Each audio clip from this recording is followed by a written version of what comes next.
Dear students, আশা করি সবাই ভালো আছো। আর ভালো থাকার কারণে, সুস্থ থাকার কারণে ক্লাস নেওয়ার সুযোগ হচ্ছে, তোমরাও ক্লাসে অংশগ্রহণ করতে পারতেছো। একবার আল্লাহর নবী মুসা আলাইহিস সালাম আল্লাহকে জিজ্ঞেস করতেছে। মুসা আলাইহিস সালামকে বলা হতো যে কালামুল্লাহ, যে আল্লাহর সাথে সবসময় কথা বলতো, সরাসরি কথা বলতো। তো আল্লাহর নবী মুসা আলাইহিস সালাম আল্লাহকে জিজ্ঞেস করতেছেন, আল্লাহ আপনি যদি মুসা হতেন আর আমি যদি আল্লাহ হতাম, তাহলে আমার কাছে আপনি কি প্রার্থনা করতেন? তো আল্লাহ রাব্বুল আলামিন বললেন যে এরকম তো হওয়ার কথা না, আমি তো এক আল্লাহই সর্বশক্তিমান।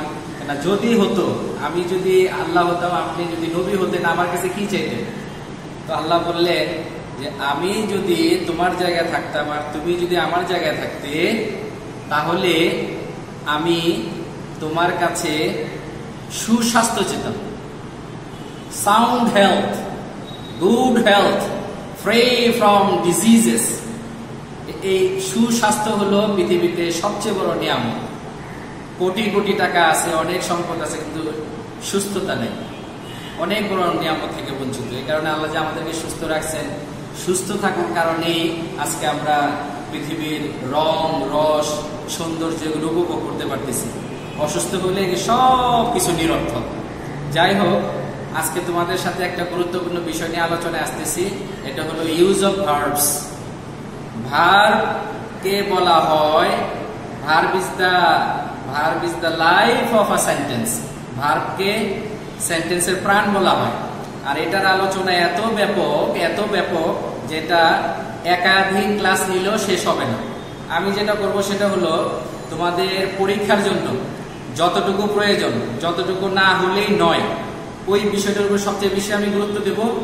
আর এর চাইতে বেশি গুরুত্ব দেব আমি যে সব সময় যে তোমরা যে জিনিসে, যে প্রবলেমটা তোমরা ফেস করো, স্যার মুখস্থ করতে হয়, ডু ডিড ডান, এগুলো মুখস্থ করতে হয়। মুখস্থ থেকে বের হয়ে কিছু করার আছে কিনা, এই একটা বিষয়। দ্বিতীয় বিষয় হলো অনেক সময় am, is, are, was, were থাকে, আইএনজি হয়, আবার পাস্ট পার্টিসিপল হয়। হ্যাভ, হ্যাজ, হ্যাড থাকে, ভার্বের পাস্ট পার্টিসিপল হয়, আবার বিন থাকলে পাস্ট পার্টিসিপল হয়। তো ছাত্র ছাত্রীরা কনফিউজড হয়ে যায় যে কখন কোনটা হবে। এম, ইজ, আর আছে, এখন কি আইএনজি দেবো নাকি পাস্ট পার্টিসিপল করবো? আচ্ছা, can, could, may, might, shall, should, এই ভার্বগুলো আছে, এটার পরে কি মূল ফর্ম করব নাকি ভার্বের পাস্ট পার্টিসিপল করব? এই প্রবলেমগুলো আজকে একটু সলভ করার চেষ্টা করব। দ্বিতীয় হলো চোখ যা দেখে তা করা যাবে না, চোখে যা দেখা যায় সেটা করা যাবে না। According to the sequence of the sentence, according to the demand of the particular word of a sentence, what should I write in the gap? গ্যাপে কোন ধরনের শব্দ লিখবো, ওই হুট করে একটা শব্দ লিখে দিলে হবে না। এই কারণে ভুল যাতে না হয় এই বিষয়টাও সমাধান করা হবে। এই বিষয়টা হলো সাবজেক্ট ভার্ব এগ্রিমেন্ট। এই সাবজেক্ট ভার্ব এগ্রিমেন্ট নিয়ে আলোচনা করা হবে। তো আজকে আর অন্যান্য আলোচনাতে না গিয়ে মূল আলোচনাতে চলে আসি। তো ওখানে লেখা আছে filling gaps with verbs common uses. Filling gaps with verbs common uses. এখন যে প্রথমটি আলোচনাটাতে আমি যেতে চাচ্ছি সেটা হলো conjugation of verbs. Conjugation of verb তোমরা সচরাচর ভার্ব মুখস্থ করো, do, did, done, eat, ate, eaten, buy, bought, bought, catch, caught, caught. এই যে এই ধরনের যে মুখস্থ করো, আজকে মুখস্থ করো, 2 দিন পর ভুলে যাও, আবার 2 দিন পর মুখস্থ করো, তৃতীয় দিন, চতুর্থ দিন ভুলে যাও। আমি এখানে উল্লেখযোগ্য কয়েকটা নিয়ম আনার চেষ্টা করেছি, যেগুলো দিয়ে শত শত ভার্বকে আয়ত্ত করার একটা সুযোগ রয়েছে। যেমন 1 নম্বরে লেখা আছে এখানে ভার্বের শেষে কনসোনেন্ট এবং তারপরে যদি ওয়াই থাকে, শেষে কনসোনেন্ট, তারপরে ওয়াই, একেবারে শেষে ওয়াই থাকবে, তার আগে কনসোনেন্ট থাকবে। এরকম থাকলে ওয়াই বাদ দিয়ে IED লিখে V2 ও V3 হবে। V2 হলো পাস্ট টেন্স, V3 হলো ভার্বের পাস্ট পার্টিসিপল। V2 ও V3 হবে। তো এই নিয়ম অনুসারে যেটা এখানে ভার্ব দেওয়া আছে, carry, marry, fry, cry, dry. দেখো প্রত্যেকটা শেষে ওয়াই আছে, ওয়াই এর আগে কনসোনেন্ট আছে, ওয়াই আছে, ওয়াই এর আগে কনসোনেন্ট আছে। এরকম ভার্ব যদি থাকে তাহলে যে ওয়াই উঠিয়ে আই ই ডি, ক্যারি থেকে ক্যারিড, ক্যারি থেকে ক্যারিড, এরকম করলে পাস্ট টেন্স আর পাস্ট পার্টিসিপল হয়ে যাবে। শর্তটা কি? ওয়াই এর আগে কনসোনেন্ট থাকতে হবে। ওয়াই এর আগে কনসোনেন্ট থাকলে এইভাবে করতে হবে, এর কোনো ব্যতিক্রম নাই। এরপরে আসো, যদি ওয়াই এর আগে যদি ভাওয়েল থাকে, ওয়াই এর আগে ভাওয়েল থাকলে, আগে ছিল কনসোনেন্ট, ওয়াই এর আগে ভাওয়েল থাকলে ওয়াই এর পরে ইডি যোগ হবে। যেমন প্লে, কনভে, সার্ভে, অভে, এগুলো দেখো এই যে PLAY প্লে, ওয়াই এর আগে ভাওয়েল আছে, ওয়াই এর আগে ভাওয়েল আছে, এই কারণে ওয়াই এর পরে ইডি যোগ হলো। খুব খেয়াল রাখতে হবে, এটার ব্যতিক্রম আছে। ব্যতিক্রমটা কি? যেমন এখানে সে, পে, লে, এটা দেখো আগে কিন্তু ভাওয়েল আছে, এই যে আগে ভাওয়েল আছে, আগে ভাওয়েল আছে, নিয়ম অনুযায়ী করতে গেলে ওয়াই এর পরে ইডি যোগ হয়, কিন্তু হয়নি। ওয়াই উঠিয়ে আইডি, ওয়াই উঠিয়ে আইডি, সেইড, ঠিক একইভাবে পেইড, একইভাবে লেট। এই যে কোনো রুলসে ব্যতিক্রমের দিকে খুব খেয়াল রাখতে হবে। সিম্পলি আমি বলে দিলাম ওই শেষে কনসোনেন্ট, আগে ভাওয়েল, তার আগে কনসোনেন্ট, সিবিসি নিয়ম যদি ফলো করা হয় তাহলে রং হবে। আমি সাবধান করে দিলাম, তোমাদেরকে সতর্ক করে দিলাম যে এই রুলটাকে গণহারে প্রয়োগ করবে না। সিবিসি নিয়মে করলে ভুল হবে। সিবিসি শেষে কনসোনেন্ট, আগে ভাওয়েল, তার আগে কনসোনেন্ট, এরকম হলেই ডাবল হবে এমনটা নয়। অনেক ভার্ব আছে এরকম, অনেক ভার্ব আছে যেই ভার্বগুলো শেষে কনসোনেন্ট, আগে ভাওয়েল, তার আগে কনসোনেন্ট, সিবিসি, এটা হওয়া সত্ত্বেও শেষের উপর ডাবল হয় না। ইডি যোগ করার সময় ডাবল হবে না, তারপর আইনজি যোগ করার সময় ডাবল হবে না। এটা নির্ভর করে হলো অ্যাকসেন্ট, স্বরভঙ্গি, উচ্চারণ পদ্ধতির উপর, এটা ফনেটিক্স এর উপর ডিপেন্ড করে। ফনেটিক্স এর তো ব্যাপক আলোচনা, এসএসসি লেভেল আর কলেজ লেভেলে আলোচনা মোটেও সম্ভব না, এটা ব্যাপক আলোচনা। তবে এতটুকু বলে রাখি, ভার্বের শেষে যে কনসোনেন্টটা থাকে ওটা হালকা উচ্চারণ হলে, ওটার উপরে চাপ কম হলে ডাবল হবে না, ডাবল হবে না, এটা খেয়াল থাকে যাতে। যেমন এখানে এই শব্দগুলো এখানে যেটা আলোচনা করলাম এটা ব্যতিক্রম। এরপর দেখো 2 নাম্বার, ভার্বের মাঝখানে আই বাদ দিয়ে, ভার্বের মাঝখানে আই বাদ দিয়ে এ লিখে, আয়ের জায়গায় এ হবে, এ লিখে পাস্ট টেন্স এবং ইউ লিখে পাস্ট পার্টিসিপল হবে।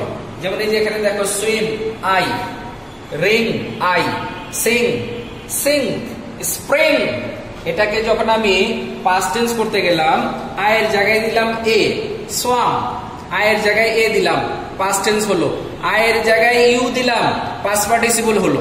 হ্যাঁ, এই রুলসেরও ব্যতিক্রম আছে, ব্যতিক্রম গুলো খেয়াল রাখতে হবে।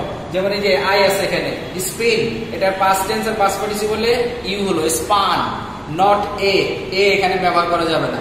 ব্যতিক্রমকে অতিক্রম করা যাবে না, ব্যতিক্রম নিজেই একটা নিয়ম, ব্যতিক্রম নিজেই একটা নিয়ম, ব্যতিক্রম গুলো আয়ত্ত রাখতে হবে।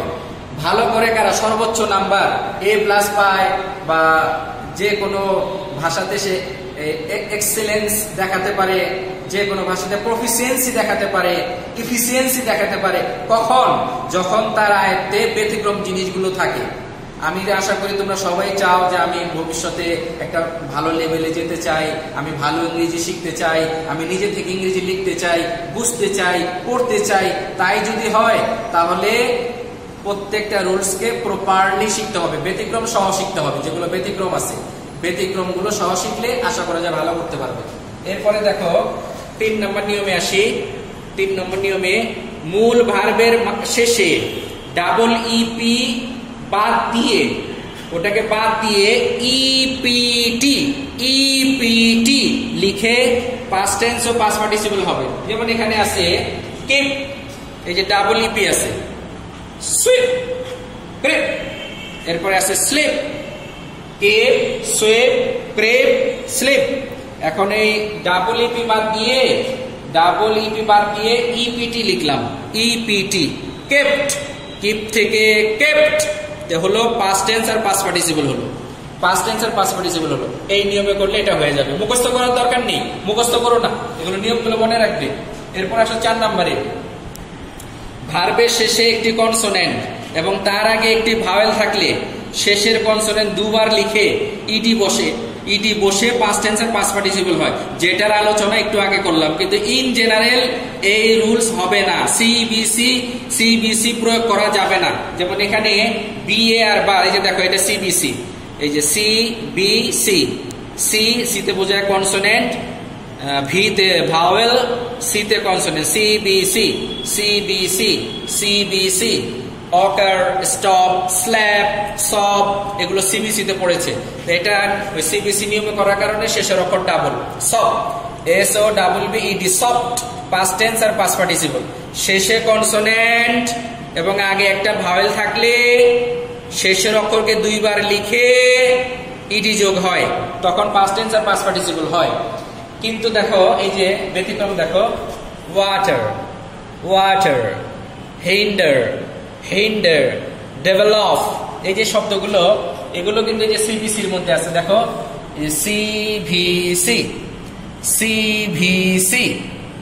সিভিসি, কিন্তু দেখো এখানে ডাবল হয়নি, ডেভেলপড, পি ডাবল হয়নি। এরকম অনেক শব্দ আছে যে ডাবল হবে না, এগুলো কিন্তু মনে রাখতে হবে। কারণ এটা শুধু এই নিয়মটা যদি তুমি মনে রাখো তাহলে তুমি গণহারে শব্দকে ভুল করবে, গণহারে। এবং আমরা প্র্যাকটিক্যালি দেখেছি বোর্ডের খাতাতে, স্কুলে, কলেজে, বিভিন্ন জায়গাতে ছেলেমেয়েরা এই ভুলগুলো করে থাকে, এগুলো খেয়াল রাখতে হবে। আচ্ছা, এরপরে দেখো কিছু ভার্ব 3টি ফর্মে একরকম থাকে। এরকম ভার্বের সংখ্যা খুব কম, বেশি থেকে বেশি হয়তো 15-16টা হতে পারে। For example, bet, cut, put, hit, read. এগুলো হলো 3টা ফর্মে একরকম থাকে। এগুলো এই ভার্বকে 3 ফর্মে নেওয়ার কিছু উল্লেখযোগ্য নিয়ম। এখন আমি তোমাদের সাথে আলোচনায় যাব যে অনেক সময় আমার মনে হয় যেন আর হবে, কিন্তু আসলে হবে ইজ না। এখানে তো মনে হচ্ছে ওয়ার হবে, কিন্তু হবে ওয়াজ। এখানে তো মনে হচ্ছে হ্যাভ হবে, কিন্তু হবে হ্যাজ। মনে হচ্ছে মূল ভার্ব হবে, কিন্তু ভার্বের সাথে এস হবে। এই যে মনে হওয়া একরকম আর সেন্টেন্সের চাহিদা আরেক রকম। আমার সেন্টেন্সের চাহিদা দেখতে হবে। আমার মন করা জিন্দিগি দিয়ে তো আমার পড়ালেখা চলবে না, আমার মন করা মতামত দিয়ে তো আমি নাম্বার পাবো না। আমার সেন্টেন্সের ডিমান্ড দেখতে হবে। এখন আমি আলোচনাতে এখন যাব এটা কিভাবে হয়। এখন আমি তোমাদের দেখাবো যে কখন ইজ হবে আর কখন আর হবে, কখন ওয়াজ হবে, কখন ওয়ার হবে। এই জিনিসটা ক্লিয়ার করার চেষ্টা করবো। দেখো এই রুলটা খেয়াল করো, লেখা আছে এখানে সাবজেক্ট ভার্ব এগ্রিমেন্ট, এখানে লেখা আছে অফ বা প্রিপজিশন। অফটাই তো প্রিপজিশন, তাহলে অফকে আলাদাভাবে কেন লিখলাম? সাধারণত অফটাই 99% অফই থাকে এই নিয়মের মধ্যে। অফ বা প্রিপজিশনের আগের সাবজেক্ট অথবা ওয়ার্ড অনুযায়ী ভার্ব বসে। Each, every plus noun, singular noun, any plus singular noun, either or either, neither or neither, not only plus singular noun, one of the, nobody, none, no one, something, anything, nothing, এই শব্দগুলো থাকলে ভার্বটা singular হয়। আর তোমাদের অবগতির জন্য বলি, verb singular হলে is না হয়ে, আর না হয়ে ইজ হবে, ওয়ার না হয়ে ওয়াজ হবে, হ্যাভ না হয়ে হ্যাজ হবে। আর ভার্বের মূল ফর্ম না হয়ে ভার্বের সাথে এস, ইএস, আইএস হবে। এখন প্র্যাকটিক্যালি দেখো, এই যে এখানে সেন্টেন্সটা, each of the girls dash pretty, each of the girls. এখন তুমি যদি এই গার্লস দেখে ভার্ব বসাও তাহলে কিন্তু স্বাভাবিকভাবে তুমি এখানে আর লিখবে অথবা ওয়ার লিখবে। ইচ অফ দ্য গার্লস, তোমার কাছে তোমার সেন্স বলবে, এটা তোমার মন বলবে গার্লস বহুবচন হলে আর হয়, অতীতকাল হলে ওয়ার হয়। কিন্তু ডিমান্ড, সেন্টেন্সের ডিমান্ড কি? সাবজেক্ট প্লাস ভার্বের এগ্রিমেন্টটা কি? এগ্রিমেন্টটা হলো অফের আগের ওয়ার্ড অনুযায়ী ভার্ব বসে।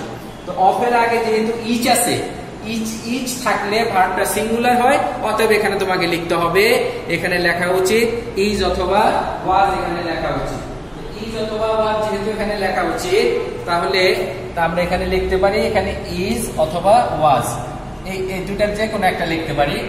আবার এখানে everybody dash to be happy.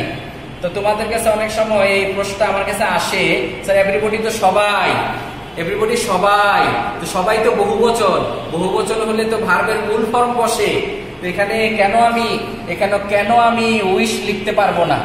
এই প্রশ্ন তোমাদের কাছ থেকে আসে। প্রশ্ন আসলে খুব খুশি হই। ছাত্রছাত্রী যদি প্রশ্ন করে তো আমরা টিচাররা খুব আনন্দ বোধ করি, তখন উত্তর দিতে হয় এবং আমাদেরকে অনেক কিছু জানতে হয়। একজন ভালো ছাত্র যদি টিচারকে প্রশ্ন করে তাহলে ওই প্রশ্ন দ্বারা অনেক ছাত্র উপকৃত হয়।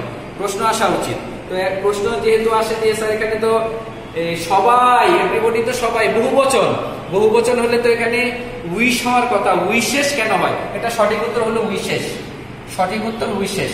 তো উইশেস কেন হলো? এভরিবডি শব্দটার বাংলা কি? এভরিবডি শব্দের বাংলা হলো প্রত্যেক। আচ্ছা, প্রত্যেকের সন্ধি বিচ্ছেদ কি? প্রত্যেকের সন্ধি বিচ্ছেদ হলো প্রতি যোগ এক। প্রতি যোগ এক, তো প্রতি যোগ এক, একটাই তো সিঙ্গুলার, এক সিঙ্গুলার হলো না, এক তো সিঙ্গুলার, আলাদা আলাদা ভাবে এক একজনকে বুঝাচ্ছে, সবাইকে একত্রে বুঝাচ্ছে না। সবাইকে একত্রে বুঝালে এখানে আমি লিখতাম অল লিখতাম, এখানে এভরিবডি লেখা উচিত ছিল না তখন। অল, এভরিবডি হলে সবাইকে আলাদা আলাদা ভাবে বুঝাচ্ছে। হ্যাঁ, আলাদা আলাদা বোঝানোর কারণে এভরিবডি, আর এভরিবডি থাকলে ভার্বের সাথে এস হবে, এই কারণে উইশেস। তারপরে হলো আইদার হলো দুইজনের যে কোনো একজনকে বোঝায়। আইদার অফ দ্য বেবিজ, এই বেবিজ দেখে তো তোমার কাছে মনে হবে এখানে আর হবে বা ওয়ার হবে, কিন্তু আসলে হবে এখানে ইজ অথবা ওয়াজ হবে। বেবিজ দেখলে কিন্তু আর লিখতে হবে, কিন্তু বেবিজ দেখে লেখা যাবে না। অফ এর আগে আছে আইদার থাকলে ভার্ব সিঙ্গুলার হয়, সিঙ্গুলার হলো ইজ। ঠিক একইভাবে নাথিং, পৃথিবীতে কোনো জিনিসই দীর্ঘদিন স্থায়ী হয় না, তাহলে nothing third person singular number হওয়ার কারণে এখানে তুমি দিতে পারো এক্সিস্ট, এস যোগ হলো, নাথিং এর কারণে ভার্বের সাথে এস হলো। আবার দেখো এখানে ঢাকা এবং কলকাতা দুইটা শহর থাকার কারণে তোমার সেন্স বলতে পারে এখানে আর হবে বা ওয়ার হবে, এরকম সেন্স এটাকে তোমার সাপোর্ট করতে পারে, কিন্তু না, এখানে যে নট অনলি থাকার কারণে, নট অনলি দ্বারা দুইটা সিঙ্গুলার নাউন থাকলে ভার্বটা সিঙ্গুলার হয়, এই কারণে এখানেও হবে ইজ। এ হলো এই সাবজেক্ট ভার্ব এগ্রিমেন্টের গুরুত্বপূর্ণ আলোচনা। এরপর যে বিষয়টা তোমাদের কাছ থেকে আলোচনায় আসে যে am, is, are, was, were, have, has, had, can, could, may, might, shall, should, এগুলোর পরে ভার্বের ওই অতিরিক্ত অক্সিলারি দরকার হতে পারে এর সাথে আরো, তো যোগ হয়ে ভার্বের পাস্ট পার্টিসিপল হয়, আবার কখনো আইএনজি হয়। এটা কেন হয়? এটা এই দুইটা রুলের মধ্যে পরিষ্কার হয়ে যাবে। দেখো, অ্যাক্টিভ ভয়েসে কর্তা নিজে কাজ করলে, অ্যাক্টিভ ভয়েসে কর্তা নিজে কাজ করলে যে কোনো অক্সিলারি ভার্বের পর ভার্বের সাথে আইএনজি বসে। অন্য নিয়মও আছে, ভার্বের সাথে আইএনজি বসে, অন্য নিয়মটা ওখানে আলোচনায় আসতেছে। ভার্বের সাথে আইএনজি বসে, তবে মডেলস হলো can, could, may, might, shall, should, will, would, must, ought to, need not, dare, এগুলো হলো মডেলস। এগুলোর পরে অ্যাক্টিভ ভয়েসে বেস ফর্ম অফ ভার্ব, মূল ফর্ম, ভার্বের প্রেজেন্ট ফর্ম বসে। যেমন এখানে বাক্যটা আমরা খেয়াল করি, the ducks are swim in the pond now, হাঁসগুলো পুকুরে সাঁতার কাটছে। এই যে এখানে আর হলো অক্সিলারি ভার্ব, তো অক্সিলারি ভার্বের পর এখন কি আইএনজি দেব নাকি পাস্ট পার্টিসিপল করব, এটা নির্ভর করে হলো এই কর্তার উপরে। এই সুইমিং এর কাজ তো হাঁসগুলো নিজেরাই করতেছে, সুইমিং এর কাজ করতেছে, যেহেতু কর্তা নিজে করতেছে তাহলে এটা সুইমিং হবে। তো এখানে সুইমিং আর এর কারণে অক্সিলারি ভার্ব আছে, এটার সাথে আমি সুইমিং দিয়ে দিলাম, double M, one vowel one consonant, double M, swimming হলো, কর্তা নিজে করতেছে। we were run fast to get the bus, এখানে were হলো অক্সিলারি ভার্ব, কর্তা নিজে, আমরা দৌড়াচ্ছিলাম, আমরা নিজেরাই দৌড়াচ্ছিলাম, কাজটা আমাদের দ্বারাই হচ্ছিল, এই কারণে we were running, we were running, R U double N ING running হবে এখানে, we were running, R U double N ING, শেষে কনসোনেন্ট আগে ভাওয়েল, আবার কনসোনেন্ট সি বি সি, এই কারণে ডাবল হয়েছে, সব জায়গায় হবে না। এরপরে হলো হি ইজ গ্রিনিং, এই যে ইজ এর কারণে আইএনজি হবে, অক্সিলারি ভার্ব, কর্তা নিজে কাজ করতেছে। গ্রিন মানে হলো দাঁত বের করে হাসা, GRIN গ্রিন, দাঁত বের করে হাসা। He is greening at the stranger, he is greening at the stranger, তাহলে এখানে কর্তা যেহেতু নিজে কাজ করতেছে এই কারণে ইজ এর পরে ভার্বের সাথে আইএনজি। এরপরেরটায় she has been sleeping, has been এটা হলো অক্সিলারি ভার্ব, আর কর্তা নিজে কাজ করতেছে, ঘুমানোর কাজটা করতেছে শি নিজে, সে ঘুমাচ্ছে, এই কারণে ING sleeping for half an hour, she has been sleeping for half an hour. এই গ্রিনিং, গ্রিনিংটা হবে GRINING, আর স্লিপিং এ ডাবল হবে না, কারণ হলো আগে আগে ভাওয়েল আছে দুইটা, ডাবল হবে না। এরপর মডেল ভার্ব, এখানে শুডটা হলো মডেল ভার্ব, তো কর্তা নিজে কাজ করলে যে কোনো মডেল ভার্বের পরে মূল ভার্ব বসে। উই শুড অবে আওয়ার প্যারেন্টস, আমাদের মাতা পিতাকে সম্মান করা উচিত, মেনে চলা উচিত, তা আমরা নিজেরাই কাজটা করব, আমাদের কাজ এটা, কর্তা নিজে করবে, কর্তা নিজের কাজ বলে এটাকে মূল ফর্মে নিতে হবে। এ হলো অ্যাক্টিভ ভয়েসে অক্সিলারি ভার্ব থাকা সত্ত্বেও ভার্বের পাস্ট পার্টিসিপল হলো না, মূল ফর্ম হলো আর আইএনজি হলো। এরপরে দেখো ওই 3 নাম্বার নিয়মে লেখা আছে প্যাসিভ ভয়েসে auxiliary verb am, is, are, was, were, have been, has been, তারপর has been, have been, being, be এগুলো থাকলে, অথবা মডেল ভার্ব প্লাস বি থাকলে, বি মানে বি মানে am, is, are, was, were না, এখানে বি মানে বি, মডেল প্লাস বি থাকলে সব সময় ভার্বের পাস্ট পার্টিসিপল বা V3 বসে। যেমন এখানে খেয়াল করো, ট্রিজ আর কাট এট র্যান্ডম, গাছপালা বেপরোয়াভাবে কাটা হয়, গাছপালা বেপরোয়াভাবে কাটা হয়। এখন তোমাকে খেয়াল করতে হবে, কনফিউজড হও যেটাতে, যেখানে যে আর আছে, এখন কি আইএনজি দেব নাকি পাস্ট পার্টিসিপল করব, আইএনজি দেব নাকি পাস্ট পার্টিসিপল করব।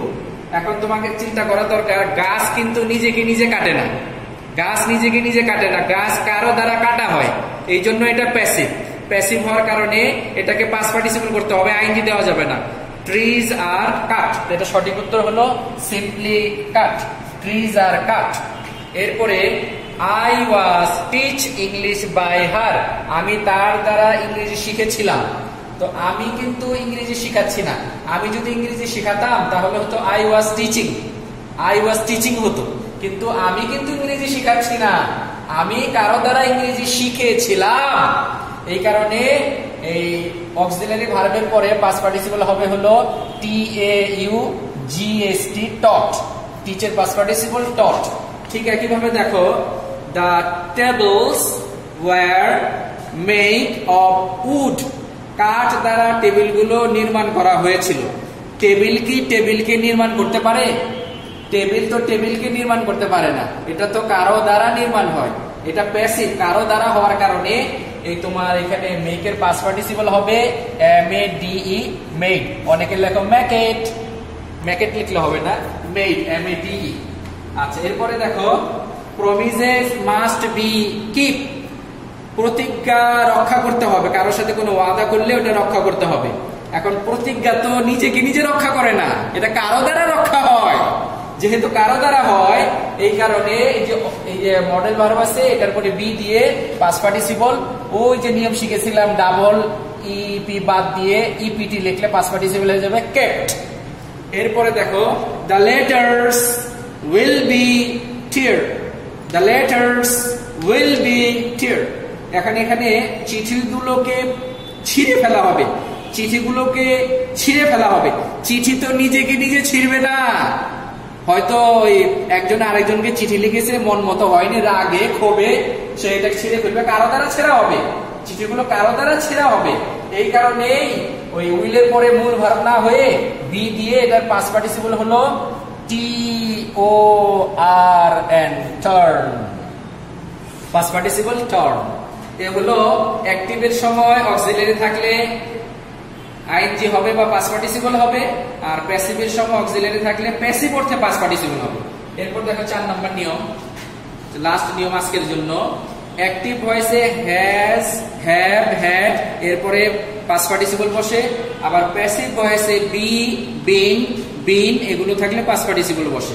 যেমন এটা active, god has create us all, সৃষ্টিকর্তা আমাদের সবাইকে সৃষ্টি করেছেন। এখানে কর্তা নিজে করতেছে, গড, আমাদের সৃষ্টি করার কাজটা হলো আল্লাহ, গডের, প্রভুর।